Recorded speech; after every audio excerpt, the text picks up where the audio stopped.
ఇంకోటి ఏంది, సమరం అన్నారు సల్లవారు, డిమాండ్లు తీరక ముందే కాడెత్తేశారా, పోరు వాయిదాపై ఉద్యోగుల్లో వ్యతిరేకత, జేఏసీ నేతల వ్యవహారం పైన తీవ్ర అసంతృప్తి, సర్కారుతో రాజీ పడ్డారా అంటూ ప్రశ్నలు, జేఏసీలోను లుకలుకలు, అసంతృప్త జ్వాలలు, సోషల్ మీడియా వేదికగా విమర్శలు.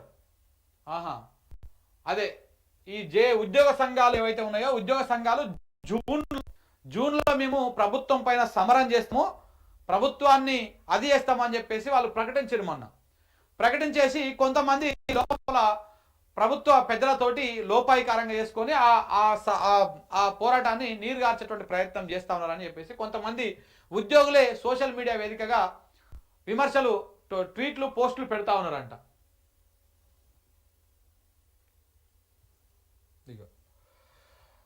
డిమాండ్లలో ఒక్కటి కూడా పరిష్కారం కాలే, పెండింగ్ లో ఉన్న 5 డిఏల్లో ఒక్కటి విడుదల కాలేదు, పిఆర్సీ వేయలేదు, రిటైర్మెంట్ బెనిఫిట్స్ పెండింగ్ బిల్లులు చెల్లించడమే లేదు.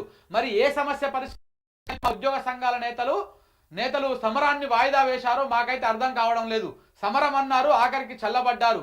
ఇది రాష్ట్రంలోని సగటు ఉద్యోగుల నుంచి వ్యక్తమవుతున్నటువంటి అసంతృప్తి. ఉద్యమాన్ని వాయిదా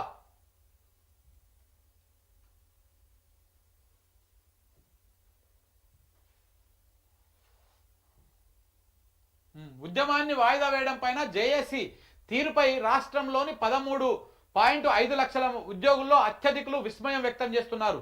పోరాడి డిమాండ్లు సాధించుకోవాల్సిన తరుణంలో, సమస్యలను పరిష్కరించుకోవాల్సిన తరుణంలో ఉద్యోగ జేఏసీ నేతలు పోరుబాటును వాయిదా వేయడం పైన సోషల్ మీడియాలో, వాట్సాప్ గ్రూపుల్లో పెద్ద ఎత్తున చర్చ జరుగుతున్నది. జేఏసీ నాయకత్వం పైన ఉద్యోగులతో పాటు జేఏసీ భాగస్వామ్య సంఘాల నేతలు సైతం అసంతృప్తి వ్యక్తం చేస్తున్న పరిస్థితి కనిపిస్తున్నది.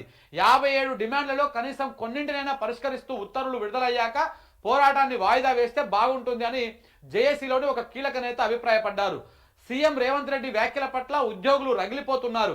సీఎంకు ధీటుగా జేఏసీ నాయకత్వం నిలబడుతుందనుకున్నాం, కానీ తుస్సుమనిపించారు. సీరియస్ గా పోరాటం చేయాలన్న ఆలోచన జేఏసీ నాయకత్వానికి లేదు అని మరో జేఏసీ నేత వ్యాఖ్యానించారు. డిమాండ్లు పరిష్కారం అయ్యే వరకు తెగించి కొట్టాడాల్సి ఉండనని అభిప్రాయాన్ని కూడా కొన్ని సంఘాల నేతలు వ్యక్తం చేశారు. సర్కారు పైన సమరం అంటూ ప్రకటించిన ఉద్యోగ సంఘాల జేఏసీ నేతలు మధ్యలోనే కాడెత్తేశారంటూ ఉద్యోగులు ఆగ్రహం వ్యక్తం చేస్తున్నారు. క్షేత్రస్థాయి నుంచి వ్యతిరేకత కూడా వస్తా ఉన్నది. ఉద్యోగులు, ఉపాధ్యాయులు, పెన్షనర్లు 57 డిమాండ్ల పైన తాడో తేల్చుకునేందుకు ఉద్యోగ సంఘాల జేఏసీ ఉద్యమ కార్యాచరణను ప్రకటించిన నేపథ్యంలో ప్రభుత్వం త్రిసభ్య కమిటీని ఏర్పాటు చేసింది. దీంతో జేఏసీ తమ కార్యాచరణను వాయిదా వేసింది. రాష్ట్ర వ్యాప్తంగా ఈ నెల 15న నల్ల బ్యాడ్జీలతో తలపెట్టినటువంటి నిరసన కార్యక్రమాన్ని వాయిదా వేసింది. జూన్ 9న తలపెట్టినటువంటి చలో హైదరాబాద్ కార్యక్రమాన్ని సస్పెన్షన్ లో పెట్టింది. దీంతో ఉద్యోగ సంఘాల జేఏసీ నాయకత్వం పైన ఉద్యోగుల్లో తీవ్ర అసంతృప్తి వ్యక్తమవుతున్నది. సర్కారుతో రాజీ పడ్డారా అంటూ ఉద్యోగులు సూటిగా ప్రశ్నిస్తున్నారు. ఉద్యోగుల రిటైర్మెంట్ బెనిఫిట్స్ పెండింగ్ లో పెట్టబోమని, ఇప్పటికే పెండింగ్ లో ఉన్నవి దశల వారీగా చెల్లిస్తామని ముఖ్యమంత్రి రేవంత్ రెడ్డి శాసన మండలిలో ఇచ్చినటువంటి హామీ కూడా కార్యరూపం దాల్చలేదు. ఈ ఒక్క ఏడాదిలోనే 9,000 మంది ఉద్యోగ విరమణగా ఒక్కరికి కూడా రిటైర్మెంట్ బెనిఫిట్స్ అందలేదు. దీంతో 500 మంది హైకోర్టును ఆశ్రయించారని కూడా వీళ్ళు చెప్తా ఉన్నారు. ఇంత చేస్తా ఉన్నా కానీ మరి ఎందుకు వెనక్కిపోయారు, ఏ రకంగా వెనక్కిపోయారు అంటే ఇక్కడ కమ్మేసిరు కొంతమంది జేఏసీలో. ప్రతి జేఏసీలో కొంత కీలక లీడర్లు ఉంటారు. ఒక్క నిమిషం అన్న, మార్నింగ్ అన్న లైవ్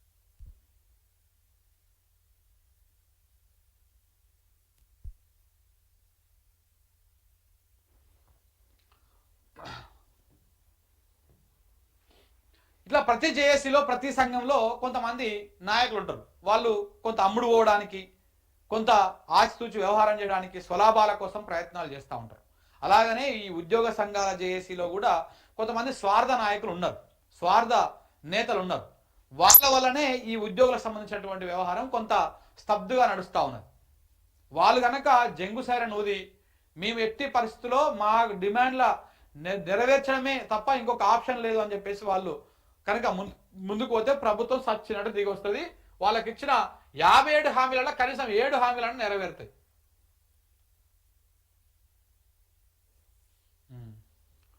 కానిస్టేబుల్ కిష్టయ్య కుటుంబానికి కేసీఆర్ భరోసా. కిష్టయ్య కూతురు విద్యకు ఆర్థిక సాయం ఇచ్చిన మాట ప్రకారం సాయం కొనసాగింపు.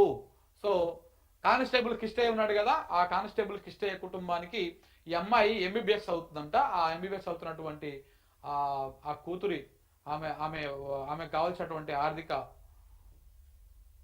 సాయాన్ని నిన్న కేసీఆర్ అందించాడు.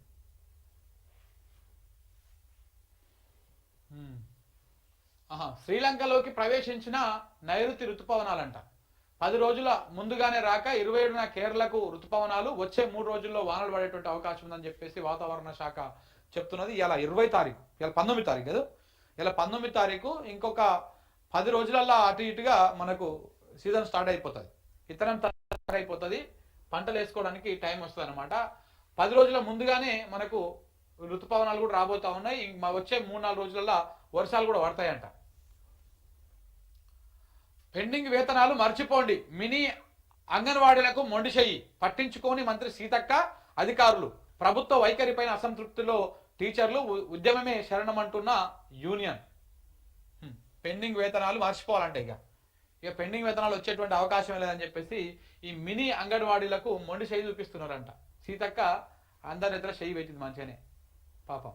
వాళ్ళు ఎన్ని రోజులు కొట్లాడి మీకోసం ఓట్లు వేయించి తిరిగి అన్నీ చేస్తే వాళ్ళ నోటి కార్డు బుక్ అని కొట్టిర్రు.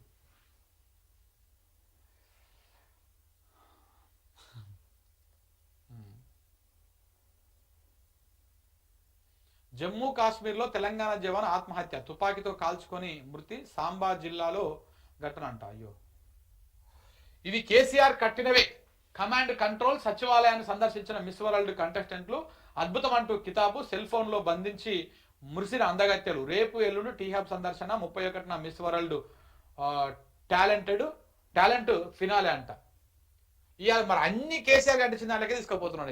ఈయన కట్టించిన ఏం లేవు కదా, రేవంత్ రెడ్డి ఏం కట్టేయలేడు కూడా. సో కాబట్టి కేసీఆర్ కట్టించిన సెక్రటరియట్ కాడికి, కేసీఆర్ కట్టించినటువంటి అంబేద్కర్ విగ్రహం దగ్గరికి, కేసీఆర్ కట్టించినటువంటి కమాండ్ కంట్రోల్ సెంటర్ దగ్గరికి, కేసీఆర్ కట్టించినటువంటి టీ హబ్ దగ్గరికి, అన్నిటి దగ్గరికి, యాదగిరిగుట్ట పోయిరా, యాదగిరిగుట్టకి, ఇవన్నీ కేసీఆర్ కట్టించిన వాటి కాడికే పోయి రేవంత్ రెడ్డి ఏం చెప్తాడు, కేసీఆర్ ఆనవాళ్ళు లేకుండా చేస్తా అని రేవంత్ రెడ్డి చెప్తుంటాడు. మనం నమ్మాలి.